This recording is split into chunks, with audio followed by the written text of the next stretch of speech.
दोस्तों, क्या आपको पता है आखिरकार टीएमसी चुनाव क्यों हारी? जब शुरू में टीएमसी बंगाल में आई थी तब मैं छोटा था और उस वक्त मैं अपने दादी के साथ टीएमसी का झंडा पकड़ के पैदल यात्रा रैलीस में जाया करता था। तब मेरा वोट कार्ड तक नहीं बना था, लेकिन उस वक्त लोगों में उम्मीद थी, एक नया सपना था। 2011 में जब दीदी जीत कर आई तो बंगाल के लोग खुश थे, क्योंकि लोग कांग्रेस और वामफ्रंट की लंबी सरकार से ऊब चुके थे। सबको लगा अब कुछ नया होगा, और शुरुआत में हुआ भी और मुझको भी अच्छा लगता था। लेकिन धीरे धीरे सब कुछ बदलने लगा। राजनीति में हिंसा बढ़ने लगी।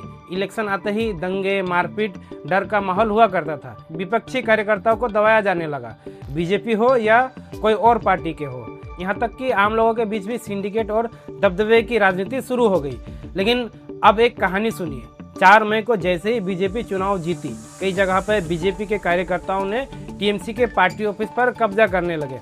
लेकिन कुछ ही देर बाद बीजेपी के हाईकमान से आदेश आया कि कोई भी टीएमसी ऑफिस पर कब्जा नहीं करेगा, कोई हिंसा नहीं होगी, कोई उग्र जश्न नहीं होगा। और देखते ही देखते कार्यकर्ता रुक गए, जैसे मानो कि हाईकमान का ऑर्डर बीजेपी का उनके लिए पत्थर की लकीर हो गई। लेकिन दूसरी तरफ 2021 विधानसभा चुनाव के वक्त उत्तर 24 परगना की एक 85 साल की बुजुर्ग महिला शोभा मजुमदार, उनके साथ मारपीट हुई, सिर्फ इसलिए क्योंकि उनका बेटा कथित तौर पर बीजेपी समर्थक था।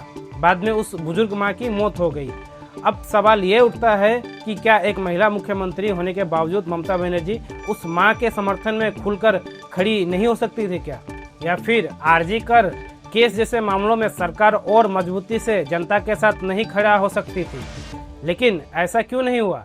क्योंकि धीरे धीरे टीएमसी के छोटे कार्यकर्ताओं पर ममता बनर्जी का कंट्रोल कमजोर पड़ने लगा था। यानी कंट्रोल पूरी तरीके से खो चुकी थी ममता बनर्जी अपने कार्यकर्ताओं पर। और शायद इसकी सबसे बड़ी वजह यह थी कि चुनाव जिताने में इन्हीं स्थानीय कार्यकर्ताओं का बड़ा रोल था। तो आखिर उनके खिलाफ सख्ती होती भी तो कैसे? फिर धीरे धीरे अभिषेक बनर्जी की एंट्री हुई और उस समय पार्टी के अंदर कार्यकर्ताओं के बीच आपसी नाराजगी बढ़ने लगी। कई पुराने नेताओं को लगा कि अब पार्टी में उनका अस्तित्व खत्म हो रहा है, और यहीं से टीएमसी का पतन शुरू हुआ।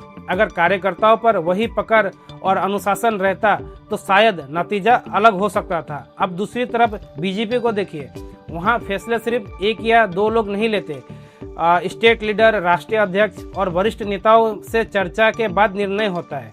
अब आप खुद सोचिए, 2 लोगों का फैसला ज़्यादा मजबूत होगा या 100 लोगों की सलाह से लिया गया फैसला? मेरे हिसाब से यही सबसे बड़ा कारण रहा टीएमसी के चुनाव हारने का। अगर आपको वीडियो अच्छा लगा हो तो इस वीडियो को शेयर करें। जय हिंद।